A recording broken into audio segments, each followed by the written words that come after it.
She's now the president of Tanzania, Samia Suluhu Hassan, and the immediate past president of the African Development Bank Group, Dr. Akinwumi Adesina, have spoken on the need for the developing economies to change their focus on Africa from aid to private capital investment. The two leaders are in Dubai for the ongoing World Government Summit, where they provided further insights into Africa's ongoing reforms, long-term investment, and a lot more. Let's listen to them.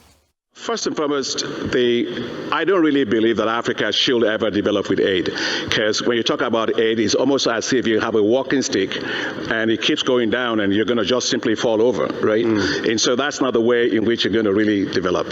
But we have to look at Africa not from an aid perspective, from an investment perspective. And let me tell you why I believe so much in Africa. First is that we take a look at the real GDP growth rates that have been projected by IMF.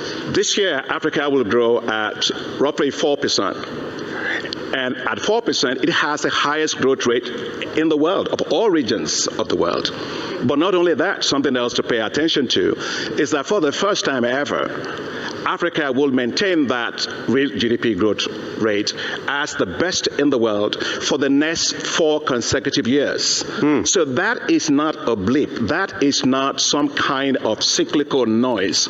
That is something that tells you that this is structural momentum that we are talking about, that is powering the growth. And you can understand why. Macroeconomic stabilization is working better on the continent. Fiscal consolidation is working. A lot more investment in terms of attracting investment, investing in infrastructure, which is leading to productivity growth, and all of that is going on. So that is something to pay attention to. Secondly, is that if you look at global capital, John, you see that quite a lot of that from MTN, you have BlackRock and you have Vanguard that are investing in it. You have Dangote, for example, which is the largest industrial conglomerate that we have in Africa in terms of cement.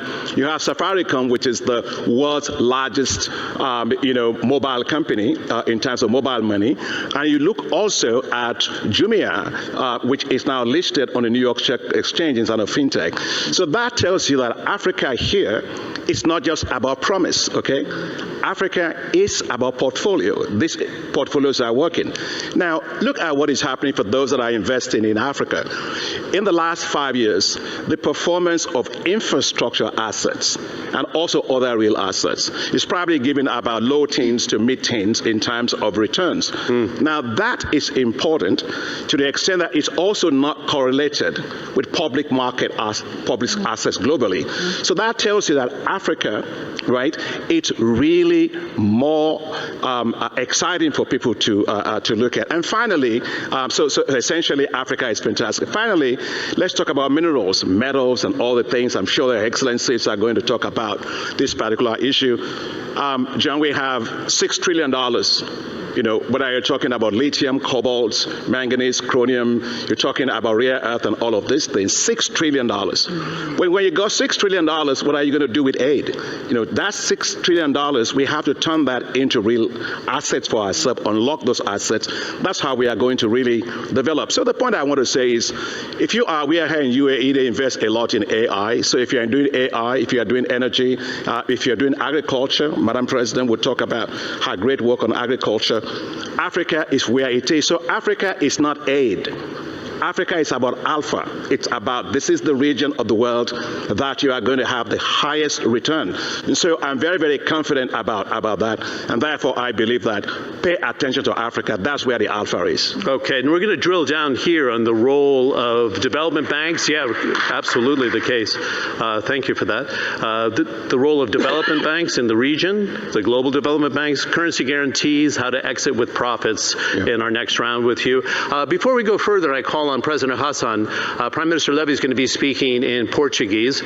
She understands my English, which I'm very pleased about, but she prefers, because we're talking about investment and we have investors in the audience, to go to her mother tongue, which I fully understand. The English translation I know is on number 1 and Portuguese is on 6, but I think we're going to have Arabic also in translation as well. So please grab your devices. President Hassan, I talked about the $60 billion. It's not a huge sum for Africa last year, but you pulled in as a country $11 billion.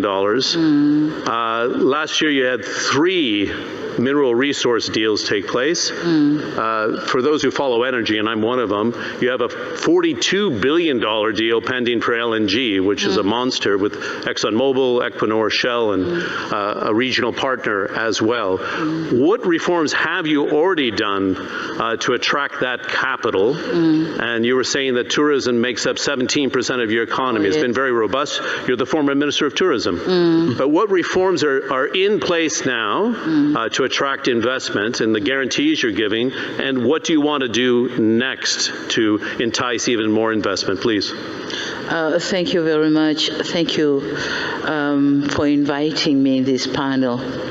Going back to your question, that what reforms have you been taking to invite more investment in the country? First of all, we thought we have to create a conducive business environment in the country.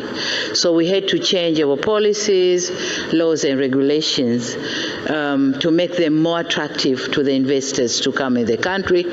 But number two, we had to have policy consistency. Reliable policy, consistency in our policies. That's what we have done. But again, building the necessary investment infrastructure.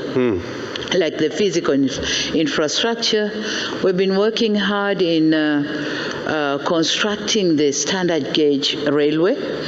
It's about 2,100 kilometers connecting to Burundi, and then it will connect to DRC. And we think that's a major route which can be used from Dar es Salaam port to wherever in the region. It's very important for the DRC to unlock its mineral resources as well, right? Yes. That's a major infrastructure project, by the way. Yes. The length and the scale you're talking about. And Tanzania is bordering 8 countries, so we have to make sure we are getting through all 8 countries. So physical infrastructure, roads, railway, but then Tanzania is sharing 3 major lakes, Lake Victoria, Lake Nyasa, and Lake Tanganyika.